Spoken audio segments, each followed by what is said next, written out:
www.offthecorner.net. You're watching the Fact Project. I'm Rollo, and I am being joined today by my brother Agyei Tyehimba, right here on the DJ Tiger channel.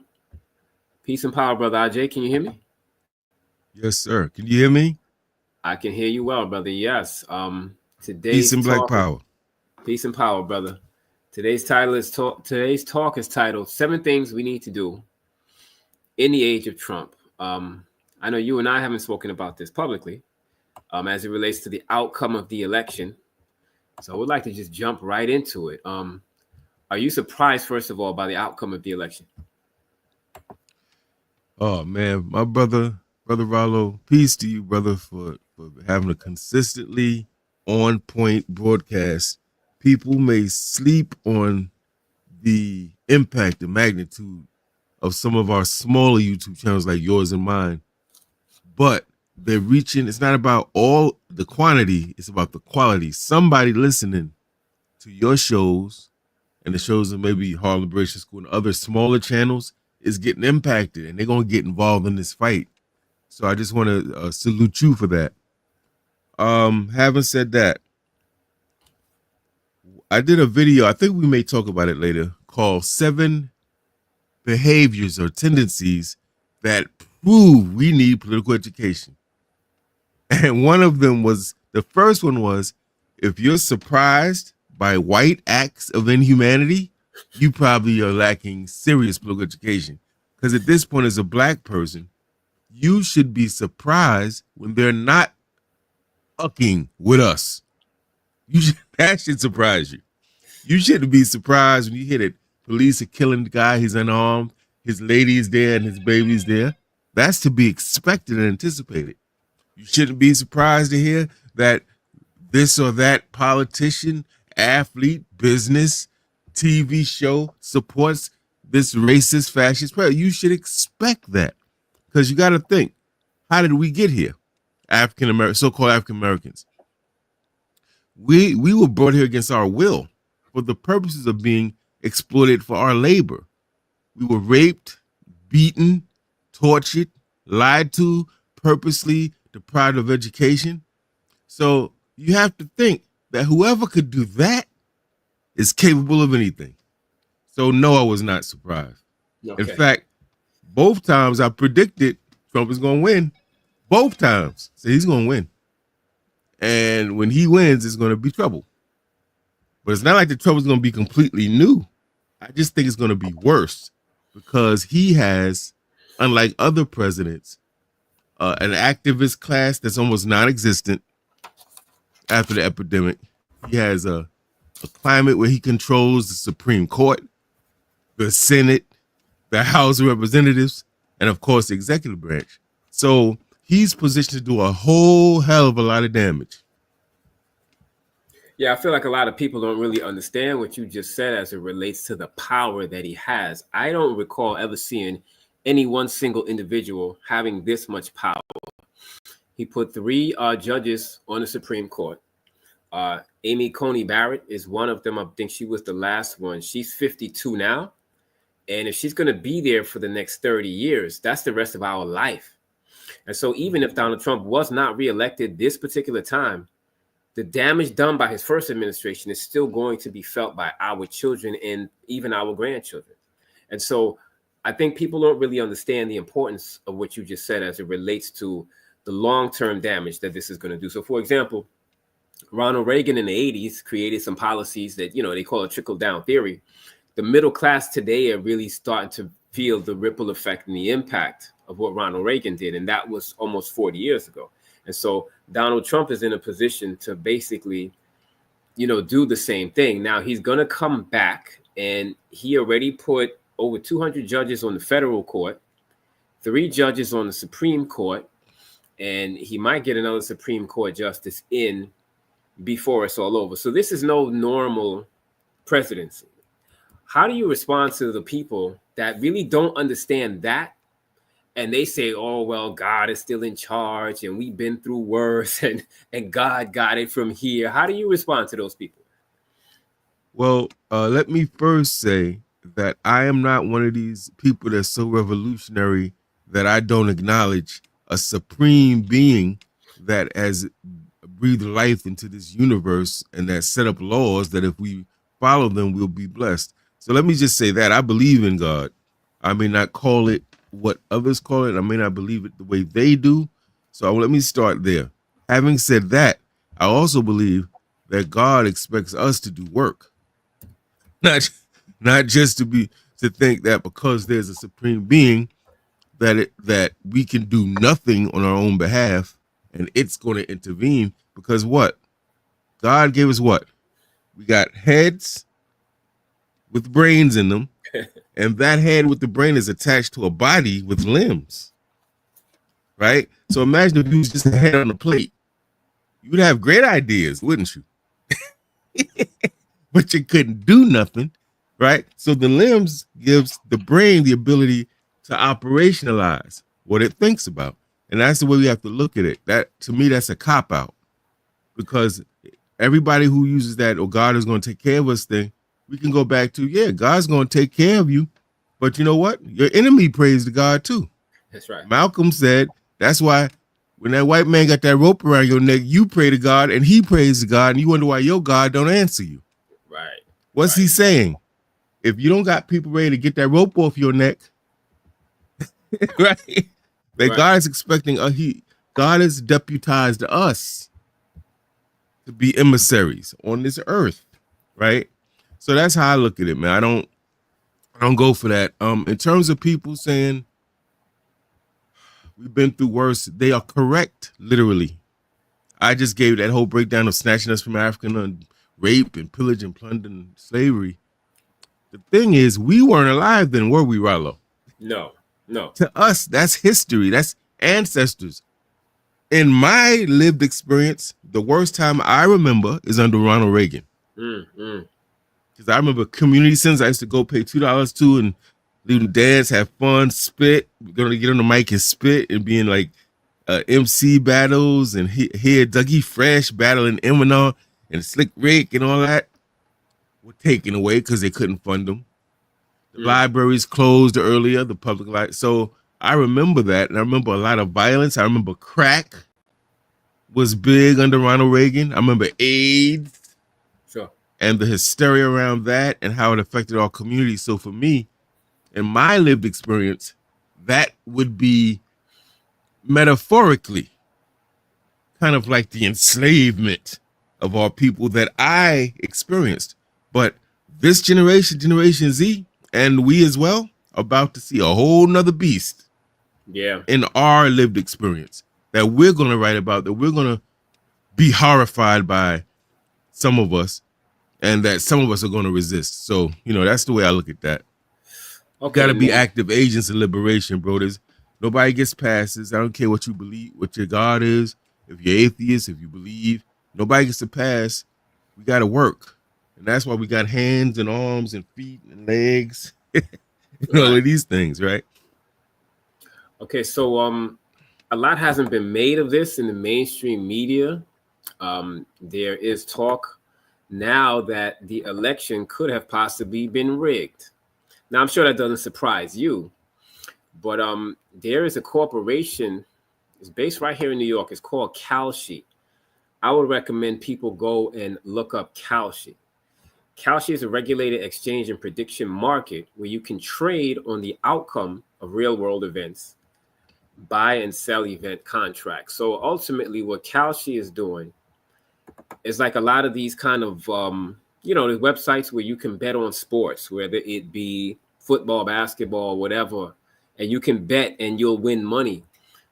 You can now bet on U.S. elections, which now begins to allude to the idea that not only can the betting be rigged, but the election itself can be rigged. Now, I'm going to play a piece of this. This is Senator Jeff Merkley out of Oregon, and he's trying to sound the alarm bell. It's about 2 minutes. Just bear with me, but listen to this.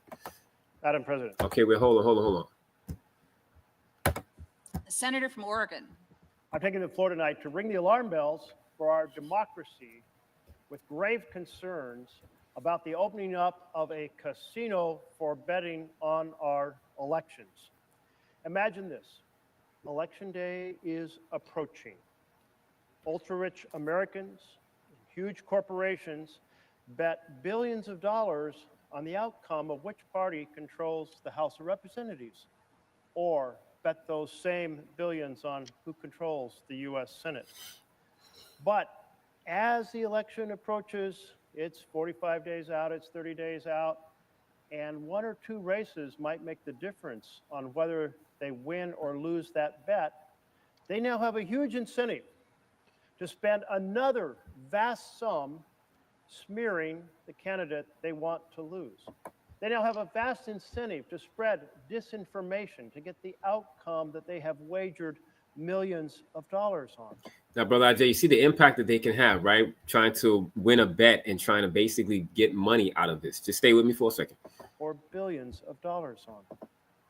That is a profound corruption of our democracy. And I'm sure you're thinking, that could never happen here in America. That is not government by and for the people. That is not elections as a way of choosing who will best lead us forward or cast the votes consistent with our principles. That is instead just turning election into a casino. But if you think this could never happen here, you are wrong. This isn't fantasy. Last week, less than 60 days before one of the most consequential elections in the history of our nation, a federal district judge, a DC district judge, threw the doors wide open for just such a gambling scheme on our elections, allowing individuals, corporations to bet up to $100 million apiece. Now, this is not some research project where people can bet $10 to see kind of the influence of whether or not the way people bet is a better prediction than polling. No, this is not a research project. This is vast, powerful people betting huge sums and then with dark money authorized through Citizens United court decision, being able to put their thumb on the scale. Bong, I'm gonna stop right there. Being able to put their thumb on the scale. So he's saying this is a threat to our democracy. The fact that you can bet on elections. In this last election, from George to Joe, from George Washington to Joe Biden, no one has ever been able to bet on elections or the outcome of an election. Not sure if you caught wind of this, but what is your reaction to that when you hear this? Well, again, that falls under what I said, that once you have some basic political education, particularly in the United States context, nothing they do that is egregious should surprise you.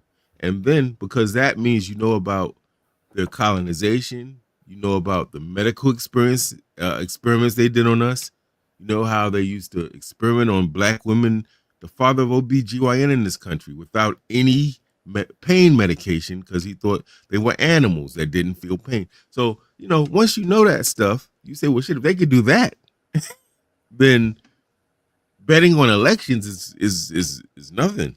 Secondly, if you know about capitalism, whether you read the Communist Manifesto or not, but Marx did write in the Communist Manifesto that one of the things capitalism does is it makes everything commodity. It commodifies everything. It takes ideas, it takes people, it takes your talent, and it makes it something that can be what we might call today monetized, right? So it would make sense that, think about it. I remember being a young nationalist, man, like 20, like 18, 17, and saying comedically, jokingly in speeches, this white man is vicious. He charged for everything. One day he's going to be charging for water. Yeah, here we are. Here we are. Listen, when I grew up, I'm sure anyone listening, watching, if you're like 40, 50, you would have never thought a day would come when you'd be actually paying people for bottled water. The thought would have been, man, get out of here with your crazy self. And yet, that's the nature of capitalism, to find ways to extract money. And if you're 30, 40, 50, you know that Oreos used to be black with cream in the middle. So capitalism will take something, if it's making money, and try to find a million ways to milk it as much as they can to get more money. So now you got the blonde Oreos, you got the double stuffed Oreos. So they keep trying to add. They want to keep getting money. So it makes sense. But also, I think it's important to realize the so-called founding fathers rigged politics and elections when they put it in an electoral college. So elections were always rigged. If y'all remember when Hillary Clinton ran against Trump in his first candidacy, she won the popular vote. Yes, she did. She won the popular vote. More people voted for Hillary Clinton than voted for Trump. But he became president because he won supposedly the electoral vote. So to me, that's why some people say politicians in this country aren't elected, they're selected. That's why some people say that.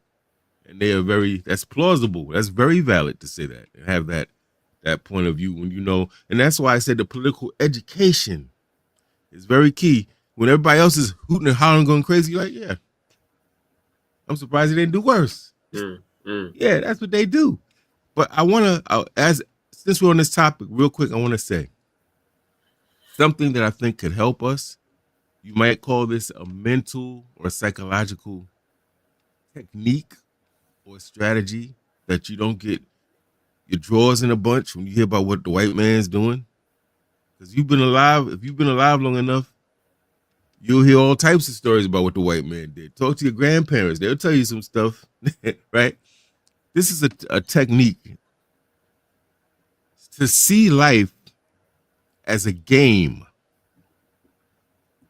Meaning, when you play chess, unless something's wrong with you, and the person takes your pieces, you're not ready to fight.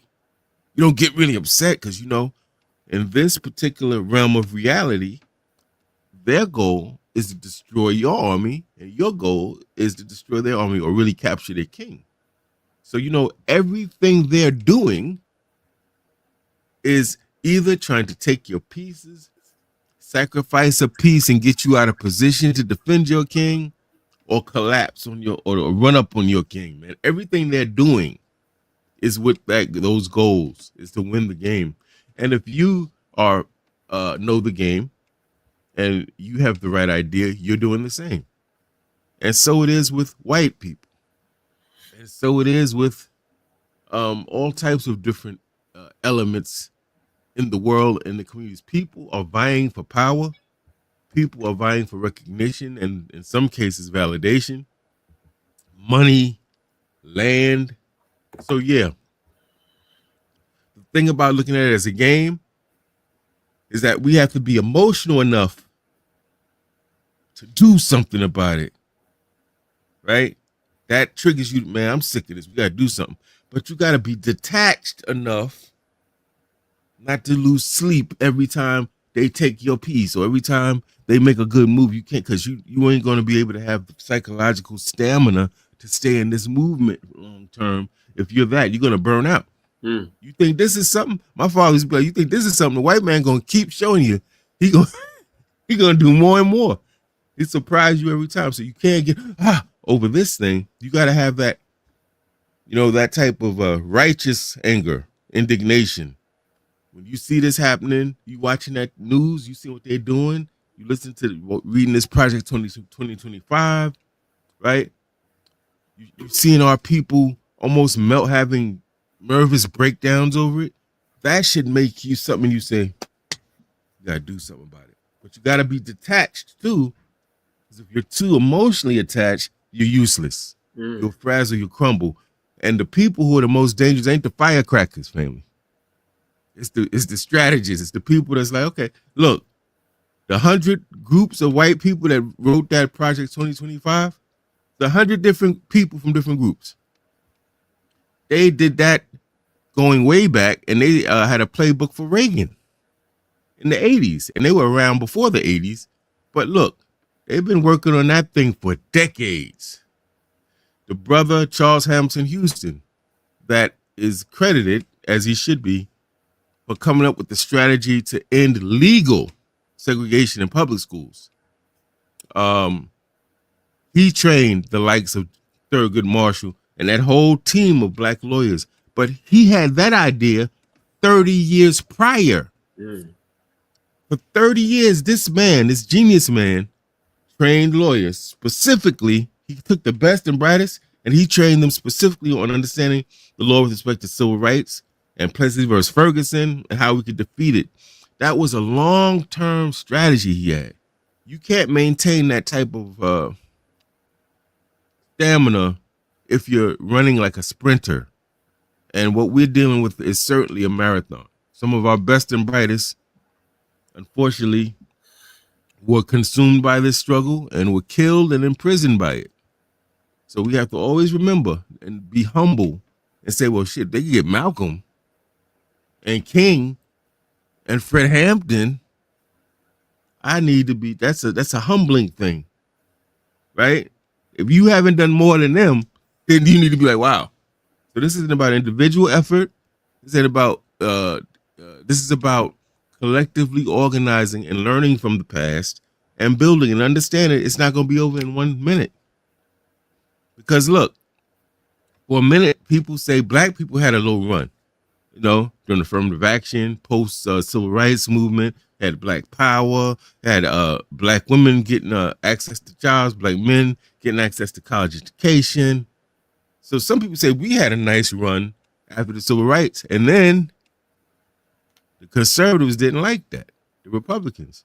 So all the while that we're doing what we're doing, and we thought we won, and we thought it was over, we got songs like "Good Times." These are good times. We rocking it out, right? And there was another song, I can't remember, in the 70s that was big, that was very celebratory. Damn, I wish I could remember that. Well, it was Cool in the Gang, Celebration. That's another one. No, there was this song. This was like, anyway, man, I wish I could remember that. It'll come to you. But we were very celebratory, man. Black people felt like, yeah, we did it. We had Andrew Young and Julian Bond was in office and different things was going on. And while we were celebrating, them people that we defeated were planning. So they didn't get this victory. People looking at it as Trump. This is more than Trump's victory. This is a white supremacist victory that they've been planning for years. And look, they started it before him. They started banning books. Who would have thought in the United States they'd be banning books? You know, in this project 2025, Brother Rollo, they got words that they're saying they're going to make illegal to write or say. Words. This is crazy. So yeah. I'm sorry, brother. I get a little no worries. It's all good. passionate. That's why we bring you on. Either way, I put Kalshi in the search if anybody wants to search this corporation that's taking bets on elections. I think that's important. If you want to do more research, you want to search Kalshi. Also, I would say search Dark Enlightenment. Not sure if you know about this, but J.D. Vance, whose real name is J.D. Bowman, I think. We don't even know what his real name is. He's part of something called Dark Enlightenment. And, we learned, Brother Agyei, over the years about conspiracy as it relates to Freemasonry and so forth and so on. This is not unlike that. So I would say search Dark Enlightenment. And before we get into the 7 things we need to do in the age of Trump, I want to add a layer to what you said about water. In the system of white supremacy, the environment is slowly being destroyed. And so years from now, Brother Agyei, that bottled water that you talk about, clean, drinkable water, that's going to be as valuable as gold and diamonds with the direction that we're headed in. So I just want to add that on. But either way, 7 things we need to do in the age of Trump. You can get started when you're ready. Yes, sir. And obviously what prompted that video was the meltdowns I'm seeing. The meltdowns. And it just dawned on me, man, that our people need clear thinking, courageous, strategic leadership in these times. People say, well, you got the right to be mad. I understand why you're anxious. I see why you're scared. But guess what? We beat them before, we'll beat them again. We beat him before, and we will beat him again. And then to give people, after the complaint, because me, I'm a 5%er, man. I believe that 5% of our time should be spent complaining. That's funny. And then 95 should be spent doing something about it. So some of the things I came up with, his election and what he says he's going to do, what we anticipate he'll do, it helps us understand why Malcolm and people like the Honorable Marcus Garvey and Elijah Muhammad was saying we needed to build and support independent Black organizations and institutions. So that's the first thing. The fact that all we could do is vote for Kamala or not vote for, makes you feel kind of like a spectator. Like you don't have an active voice, an active thing you can do on your own behalf. We must build. If you see there's a need, let's say medically, we're not dealing with healthcare, we're not dealing with medication, whatever it is for our people, then, and that's something that perturbs you and you know something about it, start an organization that will help in that regard. Or research to see if already existing organizations are out there with respect to whatever issue infuriates you, and support it. So we could say we can't go back in the past, but I wonder, what if we would have been supporting the Black Liberation Army more?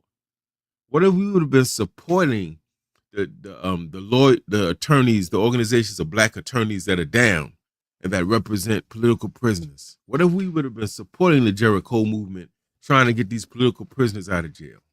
What if we would have been giving money instead of to BS stuff to these organizations that's desperately dying for Black people to give them something, right? Then maybe we wouldn't be in as backwards a position. But it's because all these decades have gone by with all these brilliant people say, yo, you don't want them to keep getting rich and you being poor? Save your money. Stop giving them all your money. Create your own banks and credit unions. Create your own self-defense units. So part of this collectively is on us in the sense that had we listened and taken these things more seriously, we wouldn't be in this position. We'd be in a better position right now. Two is that when we say, so let me say, some nationalists support capitalism. I'm not one of them, but there's some that do. I'm a critic of capitalism because capitalism is a large part of our problem. It comes with serious problems in terms of how it develops people's character. It makes everybody's transactional. You only as good as what bill you paid, right? How you help somebody monetarily. So we got complete creeps and pedophiles and all this. I won't name any names. That's all in the media. That everybody was sweating because they doling out money. They take care of this. They take care of this. But under the guise of these people are creeps. So in this system, it allows people of very low character to be upheld, right? But people who are doing atrocious and egregious things, right? So when we say we need to build businesses, I want to be clear. I'm not talking about you just have your business and you only get the profit and only your family benefits, if that. But trying to set up something where maybe 100 people in your community benefit. Like, for instance, a cooperatively owned supermarket. Because we go to the supermarket all the time. I'm getting ready to make an order tomorrow night, probably. Right? So here's the thing. If it's cooperatively owned, then maybe up to 100 or more people can own it. They have a little piece in it. This means you can employ people in your own community. It means that these people make the decisions, not one person. And it also means because you have so many people putting in money that you can now buy in bulk. And that means you can transfer significant savings to the community that you serve. Wait a minute. Did my camera go out?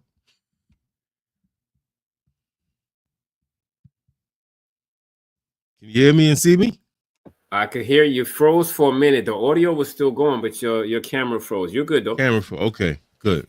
So I'm suggesting that we need to build cooperatively owned enterprises. Anything we think our people need, and don't sleep on the basic things: laundromats, cleaners, supermarkets, grocery stores, all of those things.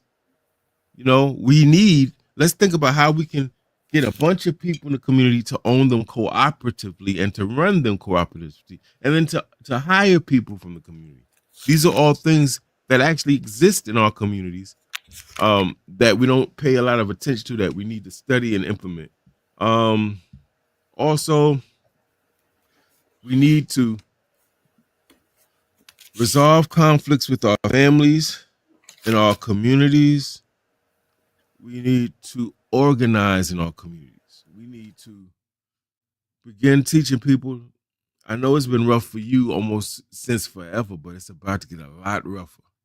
It's going to be harder to access certain supplies and necessities, medications, food, shelter.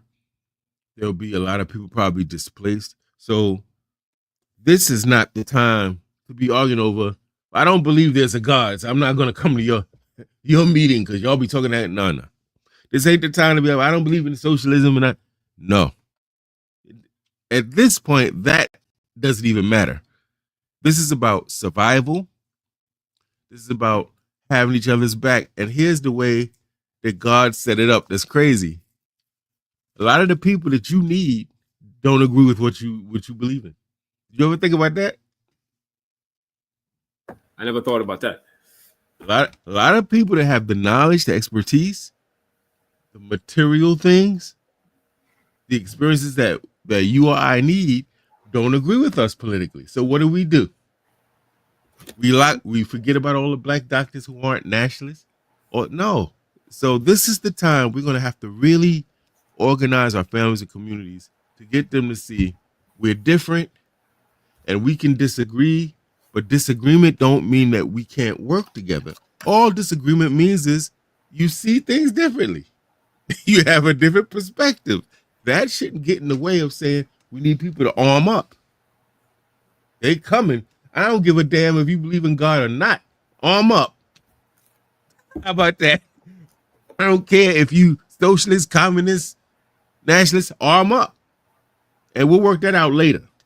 So we really gonna have to teach this idea. Chancellor Williams says this in Destruction of Black Civilization. I think it's the first thing he said we gotta do.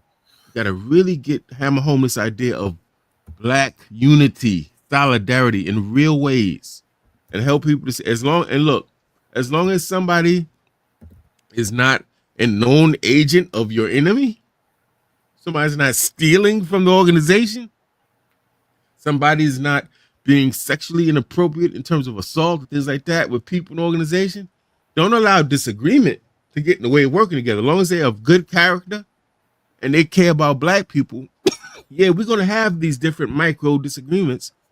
I believe we should have our own nation, personally. But I also know, well, we're here now, so this is what we got to do while we're here. I would hope that no other brother and sister would write me off because of my nationalistic ideas. So we have to get that home. Number 4, man, we got to take political education seriously. And the example I give Brother Rollo is this. If you're going for a heart surgery or any type of major surgery, you ain't trying to get somebody there that's interested in the heart. They read a few books on the heart. They saw the heart, and they got a big heart. You want somebody that has exceedingly high knowledge and skill with respect to the heart, right? And so it's the same with liberation. You want people, you want to get that type of advice. How should we move this and that? Everybody can contribute, don't get me wrong, but you want people who spent their lives really studying this thing, that have a really strong grasp on what's going down, who's responsible, what we've done in the past, what's worked, what hasn't, right? And these type of things. This means people have to have a foundational knowledge. Political education is not taken seriously. People say it, oh yeah, I don't really need that. Yeah, you do. You need political education and Black liberation movement struggles, just like a heart doctor needs medical school. Stop playing. You need it. It is not a luxury. It is a necessity. And until you educate yourself in that way, you'll always be behind. Things will happen and you won't understand the connections between things happening. Or you'll think somebody's exaggerating, or you just won't get it. So Harlem Liberation School is going to ramp up our efforts in this area. We're going to I'm not going to get into how, but we're going to ramp up efforts to make sure our people have that foundational knowledge to make sure that it's a widespread reach across the nation and the world. And in addition to that political education, Brother Rollo, we got to take leadership training seriously. We got to stop leaving leadership to organically. Well, we're going to send them into the world, like Moses did her child. She sent him, Moses' mother, put him in a basket just to get him out of harm's way.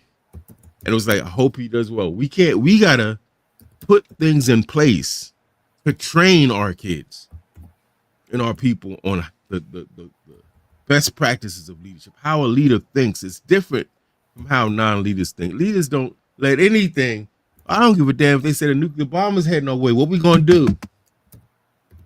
How are we going to organize? Where are the shelters we can go to? How do we get food? That's how a leader thinks. Right? So we have to develop that, cultivate that thinking and that skill set. And no one will understand that until if people don't believe me on this, let me thrust you in a leadership position overnight. Leader of an organization. And then let's see how you handle that. Then you're going to recognize what I'm saying is right and exactly. You'll be like, whoa, I didn't know how to do that. I didn't know how to. Yeah. Because it's like anything else. You have to have practice and study. Also, I think we have to protect our communities. I mean this literally. I'm not going to go a lot into that. I think we all are intelligent enough to know what I mean by that. But also in some of these other areas. All of these things I'm talking about, believe this or not, is protecting our community, by the way. It's making sure we're not vulnerable or weak. But I will say this to my militias and my gun clubs: the marching ain't enough, family. The public and the public stuff ain't enough. Y'all should be protecting our communities for real, intervening in acts on those police scanners, hearing what's going on and being there, right? With all love and respect, I think we have to work on food and medicinal security. I should stop using white man's language. I want to make it more real. We got to make sure our people ain't starving, man, and make sure our people can get some damn medication. Okay? You know why? Because let me tell you something, man. When I was 20, brother, I was in such perfect shape. I've been a football player in perfect shape. I could do 100 push-ups straight. I could do maybe 50 chin-ups straight. Nothing. Not anymore. Now I got high blood pressure. I done had 4 strokes. I've had 2 heart attacks. I've had a lung embolism. A lot of stuff has happened to your brother. I'm now taking medication. I would have never thought I'd be doing that. And there's people worse off than me. So we could say, oh, brother, go on a diet, get an intermittent fast, get the yoga on and lose the weight and do what you got to do. Yeah, but some people are not going to do that and won't have time enough to do that by January or whatever. So we got to be thinking our grandmas and grandpas and some of us, the legal protections that are in place to prevent Big Pharma from charging exorbitant prices will no longer be in place. He said that's in Project 2025. So that means that there's going to be medications that some people get for free or for low cost that will be exorbitantly priced so that many people can't afford them. Secondly, they're talking about getting rid of Medicaid or Medicare as we know it, restructuring it. So you may not even have that protection anyway at all, right? So we need to think about how do we stockpile very key medications, painkillers, aspirins, Advils, high blood pressure, medications, things like insulin. You need to seriously think about that. You know, some people are stealing. Let's get our kleptos. Let's give them something to do. Yeah, that's funny. I'm joking. Give them something to do. Point them in the political direction. You want to steal shit for no reason? Go steal some medication to help our people survive. I'm partially joking. Also, we need to have food pantries. And Brother Rollo, I'm suggesting that every space in the community that's Black owned. So now churches, especially have kitchens, churches, other places of worship. Certain community schools have that capacity. Certainly Harriet Tubman School in Harlem, the famous Harriet Tubman School. Certain schools have that capacity. Certain businesses have that capacity. We should be having a situation where at any day of the week, Black people can come and get some type of emergency food to get them through the week. So this is what I mean in that sense. And then I think I have, hold on, maybe. Oh yeah, and the last thing is, I'm also a Pan-African, so I recognize Africa as the motherland, and I recognize the different countries and territories in the world that comprise what we call the African diaspora, because we were spread like a cracker. If the white man took a bunch of graham crackers, crushed them up, and spread the crumbs all over the world map, that's what a diaspora is. We're dispersed all over the world. So we have to be concerned about the liberation of Africa, true liberation, that African countries control their mineral resources, their economies, their military, that we don't have nations like France still trying to poke their nose at Burkina Faso and Mali. It's ridiculous. And Niger. So we have to build where it doesn't exist and solidify where it already exists, these relationships, these global connections with the motherland and with other parts of the diaspora. I don't know if people understand when we say America, it's not synonymous with the United States, family. America has two large continents, North America and then South America. And in South America, guess what? They are members of the African diaspora that we need to build connections with. Why? One, because they went through a similar experience. They're part of us, whether some of them know that or not. Two, they have access to resources, to land, and certain amenities that we need, and vice versa. So those would be the 7 things, but I think we should do, and that gives us more than enough to work on. Where we don't have time to frazzle and complain. We so busy getting that work done. That's what I would suggest. And probably, if I had more time, there's probably many more we could add. Oh, absolutely. Because you already know in the fact book, Fundamental African Centered Thought, fact lesson number 4, I talk about the 6 jewels of self-sufficiency, which is food, clothes, shelter, education, medication, and self-defense. So some of what you said is part of that short listing, but just to reiterate, Brother Agyei, can you go through 1 through 7 again from your list, just to give us cogent, concise list real quick? Build and support independent Black organizations that are relevant. Create and support cooperative enterprises in the areas where Black people have the most need, supermarkets, things of that nature. Organize and politicize your families and the communities. Build relationship. Let them. Don't be mad at the like. Yo, we gotta really start telling people. Do you know the same man that did that to y'all did that to us?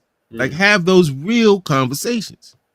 I have them all the time. I'm not out as much as I used to be. When I'm out and I'm talking, we have them conversations all the time.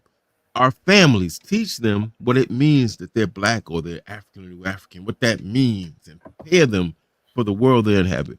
Number 4, fortify political education. Take that seriously. Learn it.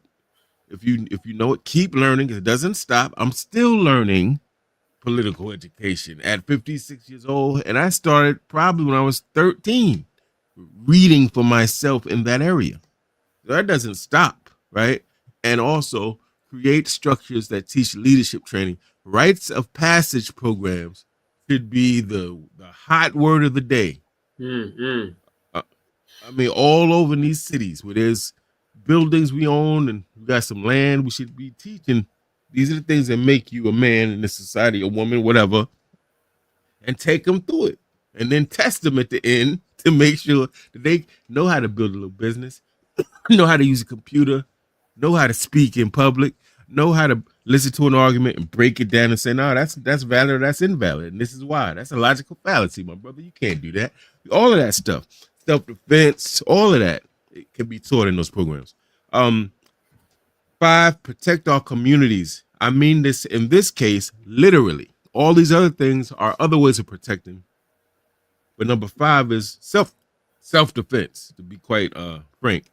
Number 6 is to develop stockpile medications, create Black clinics, and create food pantries and food stockpiles where we can make sure our people aren't starving and that our people have the basic medical needs met. And I might also add to that, maybe we should look at coming up with innovative ways to deal with homelessness. Maybe, and it's a challenge, maybe we should think about alternative ways of, if people in our families or if they're friends and they're down and out, maybe we may have to start having some people live with us. I don't know, but I think we have to give that some thought. Last and not least, to build and solidify our connections with Africa, we should be very concerned about what's happening in Africa. You don't have to know every little detail, but just stay abreast. There's a lot of good news channels on YouTube. African Diaspora News Channel is a decent one, though they have some conservative elements on it. That gives you the basic stuff. So you know what's going on, because that affects us here.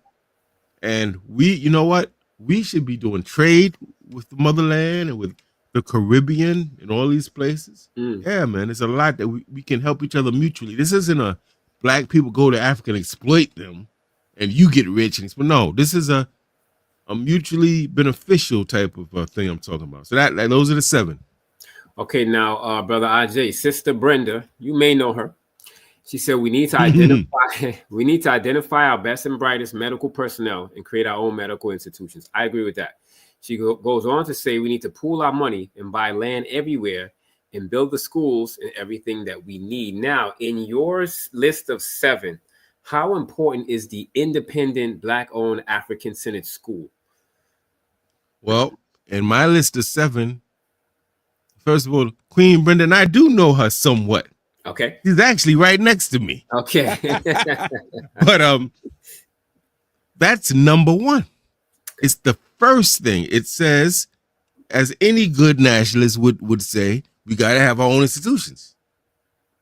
That's like washing your hands after you use the bathroom. If you don't, you know, so an education will be one of them.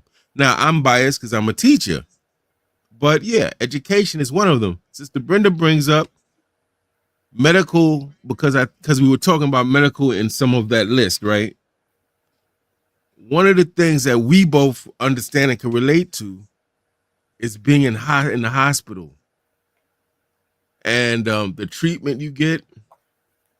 I seen my queen over here telling the doctor 100 different ways. No, that's not what it is. This is what's going on. And I've heard the doctors almost arguing with her. Wow. She said, no, I know my body, I've been through this. It's not this. And that takes a good 15, 20. It's like, yo, what's up? It's almost like they don't hear us. And a lot of Black women have this, talk about that issue. So yes, we have to have all of these things I'm talking about, family. If you listen to me carefully, they all are saying that we should own and operate them. We should lead them. And that's why I said anything you think is of importance to our survival, right, and development, we need to put there. It ain't just going to drop from heaven, fam. We got to put it there. I agree with that. I'm in complete agreement with her on that. I think also in the age of Trump, the tangerine tyrant, we also need to hold fast to our culture. Because our value system comes from our culture. So we need to learn and understand what is Ma'at and live by that. We need to learn and understand what is Ubuntu and live by that. We need to learn and understand all 7 principles of being Guzo Saba and live by that. So whatever's coming, we can't let that take our culture out of us. Because when our ancestors were enslaved here in the Americas, they would take wine barrels and whatever they could make, or whatever they could find rather, and make a drum out of it and continue drumming, continue that culture, continue some aspect of African culture that they knew when they were on the mother continent. So I think culture is another important thing that we need to be mindful of in the forthcoming. Everything. Okay, so what are your thoughts on that?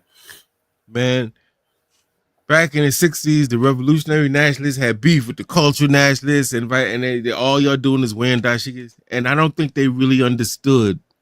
No, Karenga and them wasn't just saying change your names and wear dashikis and play African drums, family. They're saying that the crux of our problem and our solution is cultural.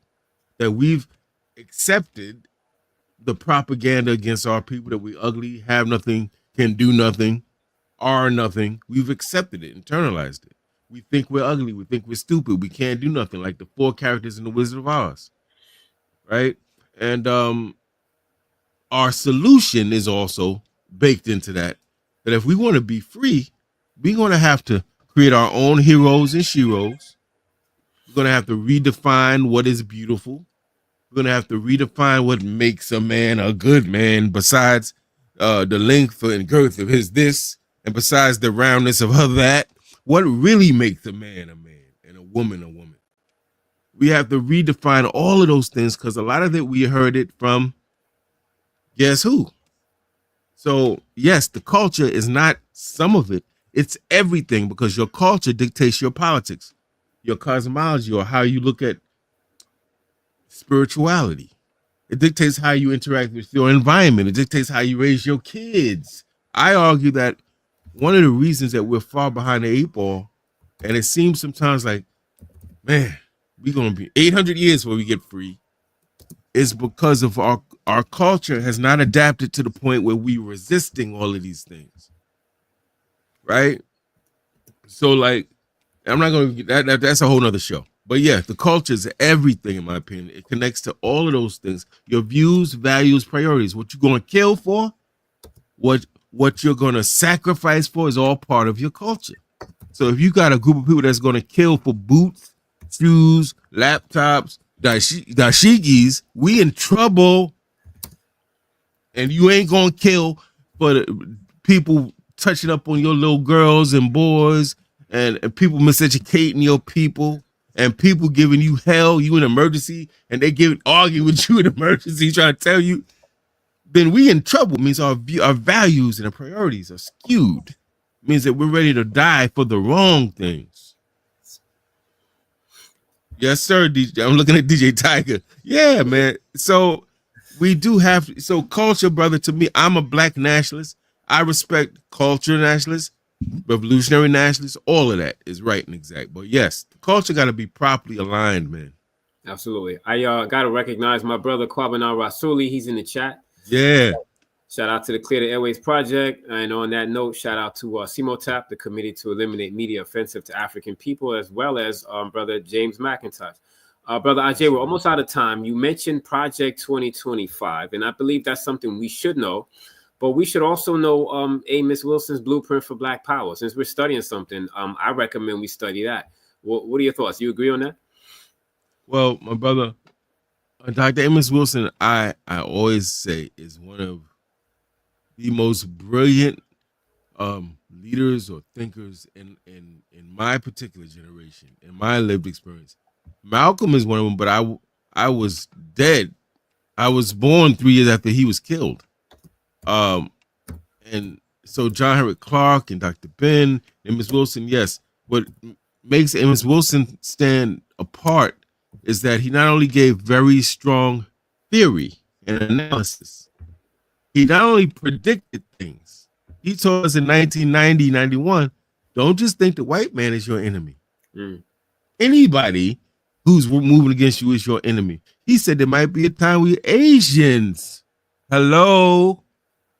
will be your enemy. And now look at what China's doing in a relationship with Africa, right? So he had accurate analysis. He was able to forecast things, and he gave blueprints like that blueprint for power, brother, Black Power. It's kind of like he was like the most African-centered Du Bois mixed with like a Malcolm, like just brilliant. You could watch him every day, and I actually watch him to some degree every day. Nice. Something from Amos Wilson, yeah, Nice. Brilliant. And I want to say this before we leave, brother. Cut me off if you must. I'm noticing a tendency in meetings, public and private, where Black people are name calling, coons, and this and that, and you stupid, and you did, and that has to stop. I'm gonna say it straight up. That has to stop. I don't care if we disagree with another brother. I don't care if I disagree with a Christian brother or sister because of so. I am not I'm not insulting them. I'm looking at their character, man. Some of them people we disagree with will show up to the meetings on time every time. Will do what they say. Love Black people, but they just see things differently. We got to get past this. And I want to read something from the first book on Malcolm that I read that got me on my path. Malcolm X speaks. He said, "I'm not out to fight other Negro leaders or organizations. We must find a common approach, a common solution to a common problem. Listen, as of this minute, I've forgotten everything bad that the other leaders have said about me, and I pray they can also forget the many bad things I've said about them." It's in that spirit we're going to have to move forward. There's no way around it, but we got to stop this calling people out of their names and ridiculing and humiliating Black people that we just have ideological disagreement with.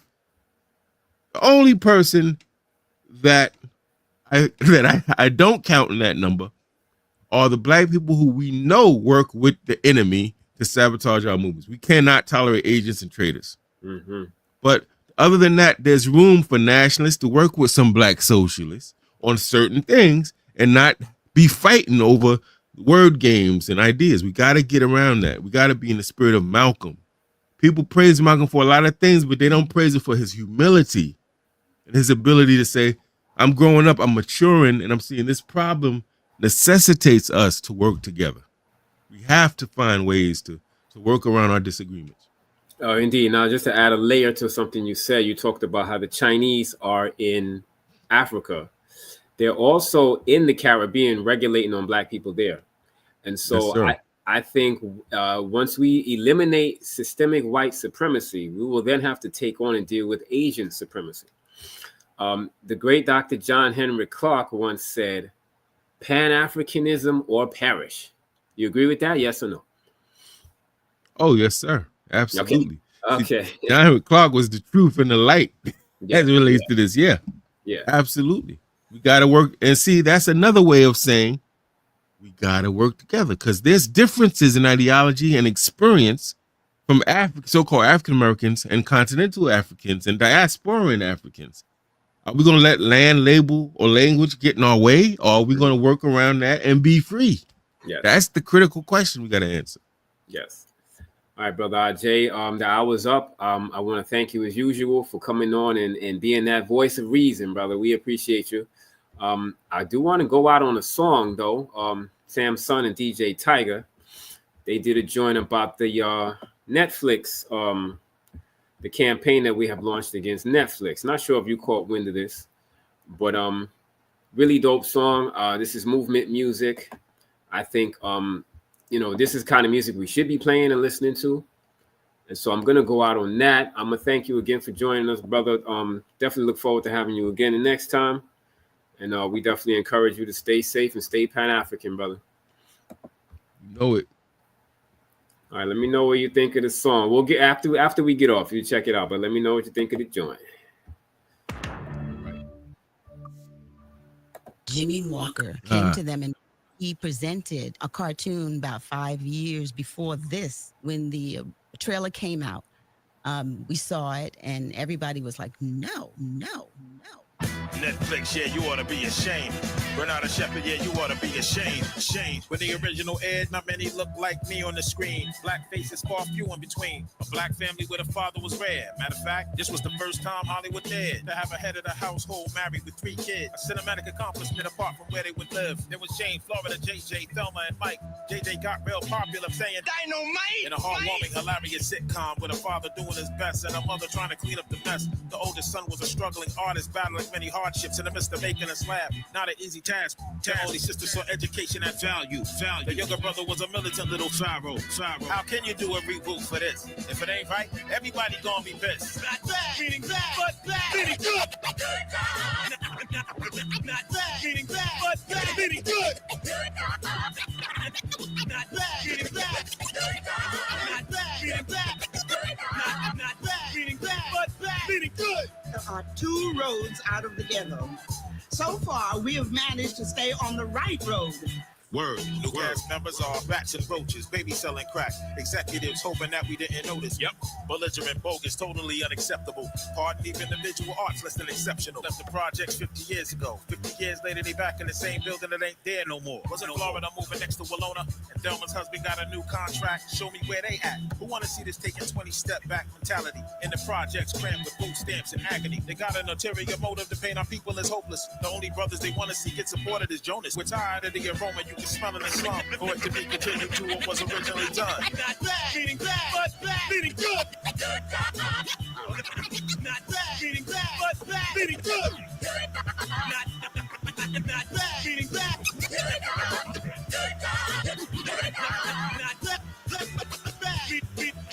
but bad, meaning good. Due to the vision, our people made a petition to get this nonsense removed from the boot tube. Nah, it ain't cool. How can it even be called a reboot? With ethics in the original, but undercurrent subliminal messages in the new one. Along with blunt ignorance, let's band together, get it removed. Do our due diligence. Hold the creators accountable for the content. In 2024, we won't accept this nonsense. Esther Roller's rolling over in her grave, thinking how was this ratchet animated series ever made? This is given by the white people, made up by white people. Black community is different. It has a different language and culture altogether. If you don't talk like we talk, see it like we see it, stop telling our story incorrectly up on the screen. Beating back, but black. Beating good. Not bad. Beating back, but black. Beating good. Not bad.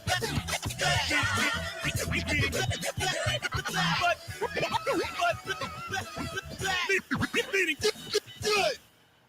There's so much stuff being offered on television. You got 500 channels with nothing on most of them. You know, repetition of the same old thing, replications of shows that have been successful. That's become the norm. If a show succeeds with one knucklehead, then let's do a show with 5 knuckleheads.